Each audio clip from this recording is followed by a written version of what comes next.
आज मैं बनाने वाली हूँ बहुत ही हेल्दी इडली बिना उड़द दाल का। तो आप सोच रहे होंगे कि बिना उड़द दाल का कैसे बनेगा। जी हाँ, ये बिना उड़द दाल का बनाया हुआ है और यह सूजी का भी नहीं है।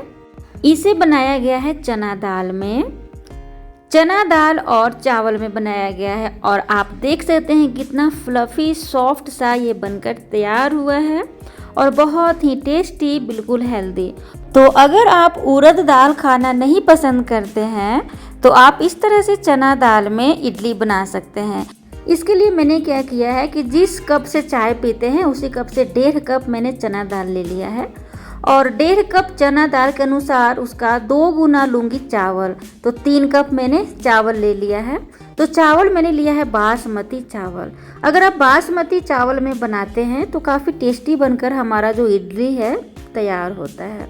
यहाँ पे मैंने डाल दिया है आधा चम्मच मेथी।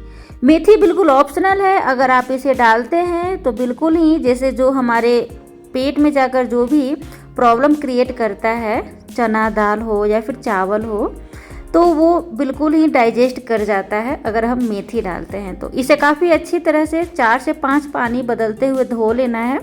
मैंने इसे धो दिया है और अब इसे मैं 12 घंटे के लिए फूलने के लिए डालूँगी। चूँकि ये चना दाल में मैं बनाने वाली हूँ तो काफ़ी देर तक इसे फूलना ज़रूरी है ताकि हमारा जो दाल है वो काफ़ी सॉफ्ट हो जाए। तो काफ़ी बढ़िया से मैंने इसे धो दिया है बिल्कुल ही पानी बदलते हुए और अब इसे मैं 12 घंटे के लिए फूलने के लिए डाल दूँगी। मैं इसे रात में फूलने के लिए रख रही हूँ। 9 बजे के करीब मैं इसको रख रही हूँ फूलने के लिए और अब मैं इसे बिल्कुल सुबह 6 बजे इसका पेस्ट तैयार करने वाली हूँ। 12 घंटे बाद आप देख सकते हैं ये फूल चुका है। तो काफ़ी बढ़िया सा हमारा अब फूल चुका है। तो अब मैं इसे पीसूँगी।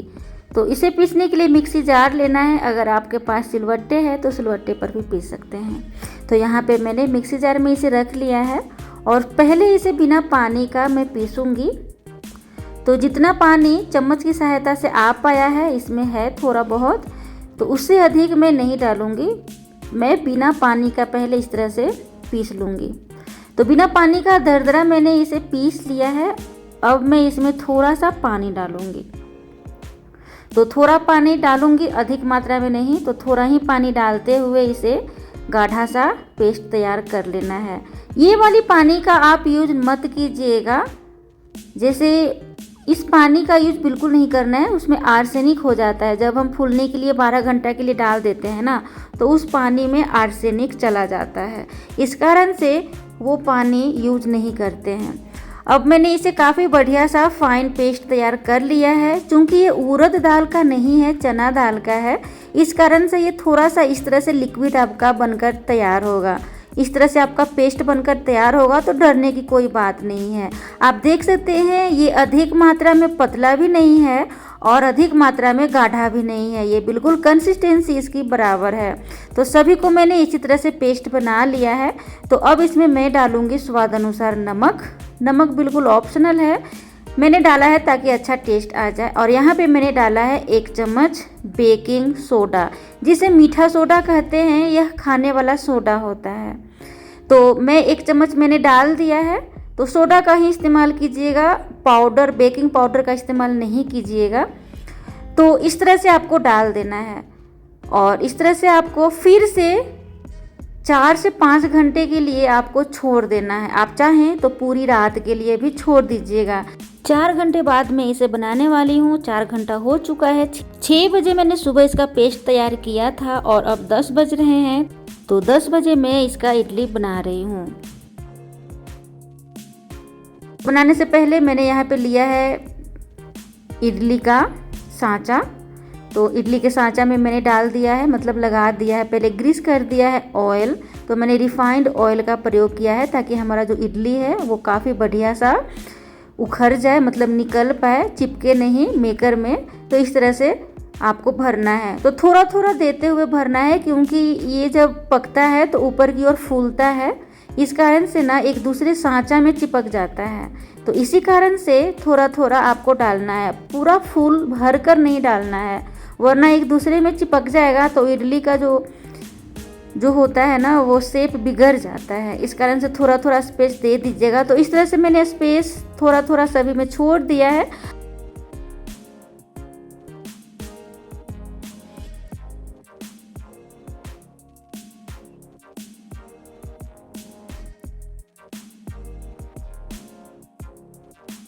अब इसे स्टीम करेंगे, तो इस तरह से आपको स्टीम कर लेना है। काफ़ी बढ़िया से आपको मध्यम आंच पे या फिर धीमी धीमी आंच पे आपको पका लेना है। और 15 से 20 मिनट के बाद देखिएगा, इस तरह से आप चेक कर लीजिएगा नाइफ़ की सहायता से। अगर नाइफ़ में नहीं चिपक रहा है तो समझ जाइएगा कि आपका इडली काफ़ी बढ़िया सा बनकर तैयार है। तो मेरी इडली काफ़ी बढ़िया सा बनकर तैयार हो चुका है। अब मैं इसे निकालूंगी। मुझसे बहुत सारे लोग पूछते हैं कि अगर हमारे पास इडली का सांचा ना हो तो कैसे मैं बनाऊं। तो मैं आप सभी से यही बोलना चाहूँगी कि अगर आपके पास इडली वाला सांचा नहीं है तो आप कढ़ाई में बना सकते हैं। कढ़ाई में थोड़ा सा पानी ले लीजिएगा, उसी पानी में स्टैंड डाल दीजिएगा और कोई भी प्लेट में आप तेल लगा लीजिएगा और बहुत सारा आप पेस्ट डाल दीजिएगा और आप स्टीम कर लीजिएगा। स्टीम जब हो जाए, अच्छी तरह से पक जाए, तो आप उसे टुकड़ों में काट लीजिएगा, स्क्वायर टुकड़ों में काट लीजिएगा। इडली हमारा सांचा में है तो गोल बनेगा, अगर आप उसे कढ़ाई में बनाएंगे तो आपका स्क्वायर बनेगा, यानी कि चौकोर बनेगा, पर टेस्ट में कोई भी अंतर नहीं आएगा। यहाँ पे मैंने इडली को काफ़ी बढ़िया से निकाल लिया है। साथ में लिया है टमाटर की चटनी और मूंगफली का सांभर। मूंगफली का सांभर हमारे आई बटन में मिल जाएगा और हमारे वीडियो में भी मिल जाएगा, मैं डिस्क्रिप्शन में भी डाल दूंगी लिंक। काफ़ी टेस्टी यह बनकर तैयार होता है मूंगफली का सांभर। मैंने भी पहली बार बनाया है मूंगफली का सांभर और काफ़ी टेस्टी बनकर तैयार हुआ था। तो आप देख सकते हैं कितना सॉफ्ट सा हमारा चना दाल का इडली बनकर तैयार है। विदाउट उड़द दाल का है यह। तो वीडियो पसंद है तो लाइक और सब्सक्राइब करें। Thank you so much.